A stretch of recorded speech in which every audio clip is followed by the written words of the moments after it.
Lovely Rose Garden, and welcome to Roselin Reviews. I'm Avalon Roselin, indie author and your camp counselor for the evening. Camp Scare by Delilah Dawson is an unexpected entry in this series in a number of ways. As I mentioned in my wrap-up video for Summerween, I picked up Camp Scare at the end of the school year during the Scholastic Book Fair, expecting it to be, well, not bad by any means, but certainly not as intense as it turned out to be. And I reiterate, I'm glad that I read it first rather than putting it onto my classroom bookshelf right away because I don't know that this book is entirely appropriate for children in the age range that I teach. I am against censorship and always will be. I think that there is a place for books like Camp Scare that take a visceral and harrowingly realistic view of what bullying often looks like between girls. I'm sure there are young readers out there somewhere who would benefit from this book, and if they want to seek it out knowing what it contains, more power to them. But I don't think I'm comfortable putting it on the classroom library shelf myself. I hesitate to even let a teenager read it.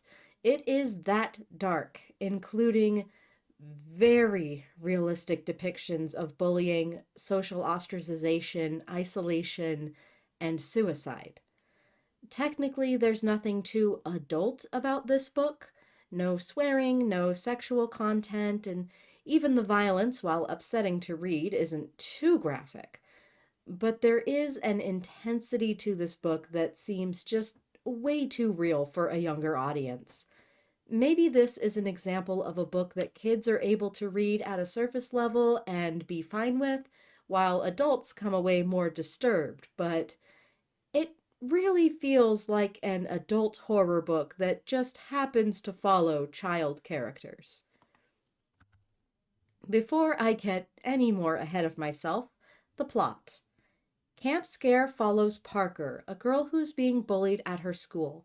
In an effort to make some friends and reinvent herself, she receives a scholarship to Camp Care, a summer camp that is explicitly anti-bullying.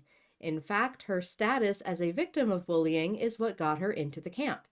But when she arrives, she finds out that she's been assigned to a cabin with one of her bullies, and the social ostracization continues as the adults at Camp Care give her the same useless advice as her teachers back home. Before she can demand a bus ticket home, she does manage to make friends with one girl, the equally othered Jenny. But this friendship quickly becomes more intense than Parker can handle as her bullies keep experiencing unfortunate and dangerous accidents. And right now, you're probably thinking that these accidents are probably not that bad. Maybe someone's underwear getting run up the flagpole, or spiders appearing in someone's bed. A broken arm or leg at worst. A girl breaking her arm is one of the tamest incidents that occurs in this book. Every time I thought, surely this children's book isn't going to go that far, it did. One of the things that makes me wonder if this book is really appropriate for kids is, ironically, one of the same things that makes me want to recommend it. The writing is top-notch. The dialogue is believable, the situations bordering on familiar, and the characters flawed to the point that they oftentimes are unlikable, but still relatable.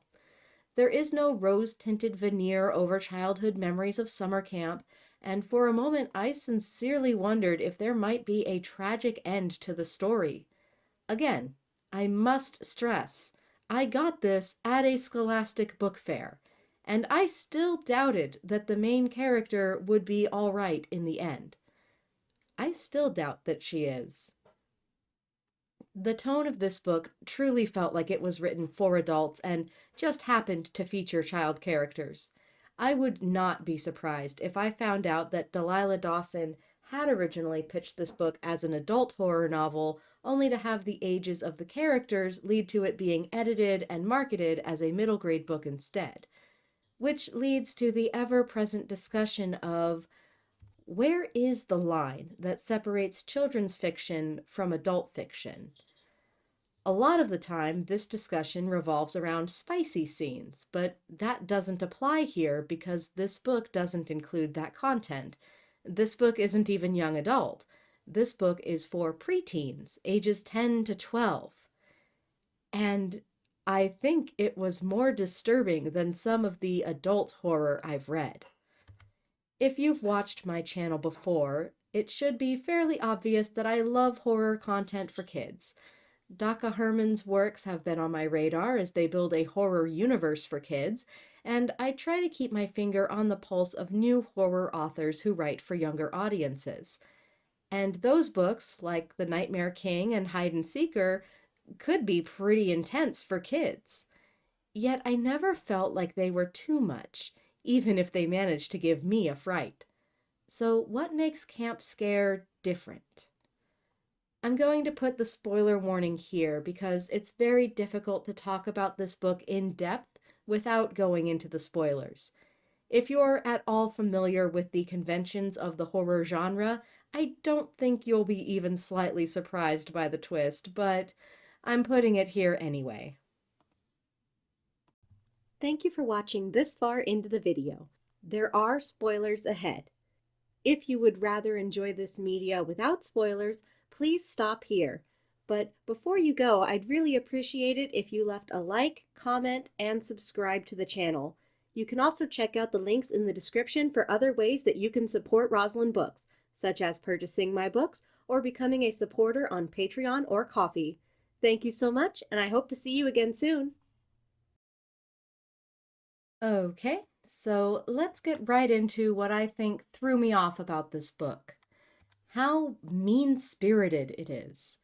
Given the subject matter and the main conflict revolving around the most realistic depiction of bullying I've ever seen, that doesn't necessarily come as a surprise, but, well, again, it was just more than I was expecting, and really feels like it was written more for adults than kids due to the kind of bullying that goes on. One of the major reasons why the adults around Parker aren't effective at helping her isn't necessarily because they don't want to do anything, though that definitely is a factor, but because there's nothing they can do. Her cabin mates don't like her because they've been convinced by someone they know and trust that she's a bad person. There is literally nothing an adult can do to step in and fix a bad first impression. They can't force the other girls to like Parker, and technically they aren't doing anything to her, they're just avoiding and ignoring her. It is still a form of bullying through social ostracization, but it's one of those more complex situations where the best thing the camp counselors can probably do would be to move Parker to a new cabin, but that wouldn't guarantee that her reputation doesn't follow her. Really, the bigger issue is the way camp care is run in the first place, with campers being able to be with the same people year after year. If the goal is to promote friendship-forming skills and prevent cliques from forming, campers shouldn't be able to be in the same groups. But whatever. The ineffectual nature of the camp is kind of the point, since this book definitely has it out for those after-school special style, just stop bullying kinds of programs. Which, yeah, makes sense, because in real life, bullying is a lot more nuanced and complicated, especially among girls, where it's more social exclusion than physical violence, and the bullies oftentimes view themselves as the victims because, well, Parker can get pretty mean too. Understandably so, due to what she's been through, but they don't know about all that and have no reason to believe that she isn't just starting shit with their friend. And all of this, for as excellent as it is in terms of writing, is likely to be a little bit lost on a 10 to 12 age range audience. That isn't me saying kids aren't capable of understanding complex themes and ideas.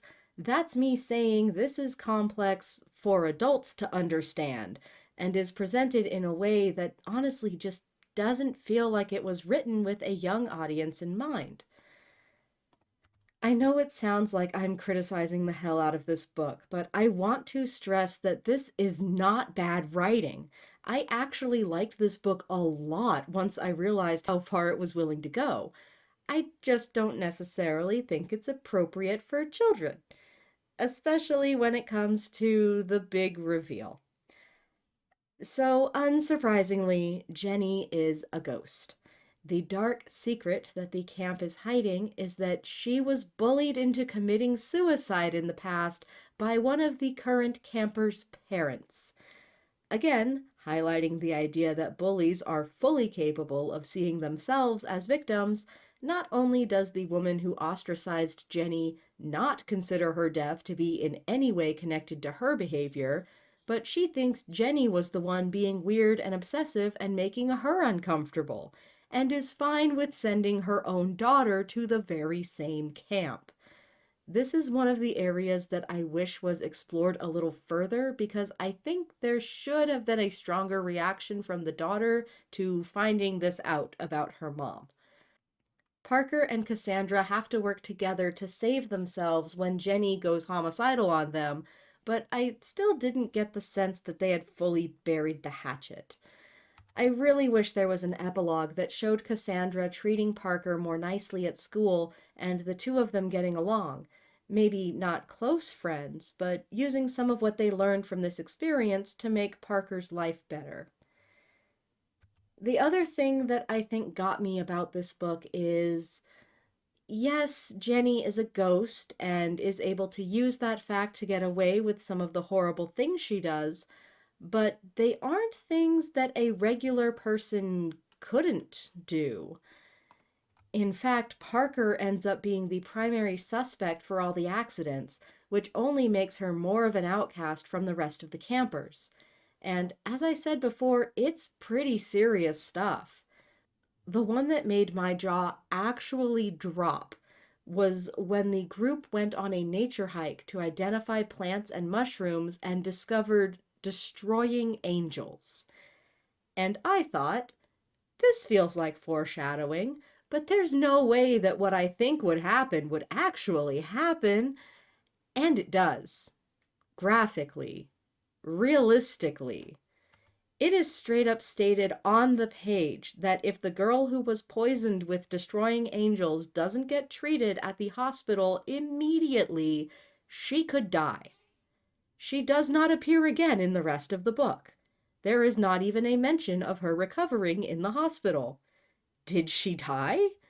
Maybe not, but I have no confirmation one way or the other. Camp Scare is a good book. Hell, it's a great one. The pacing is near perfect, and there's clear escalation in events that always had me chomping at the bit to read what would happen next. But in some respects, it's too good, and it makes me wonder how appropriate it is for the target demographic. Have you read Camp Scare? What did you think of it? What do you think of children's horror in general, and where would you draw the line between what is appropriate for grade school children, teenagers, and adults? Leave a comment below to let me know, and keep growing until next time, Rose Garden.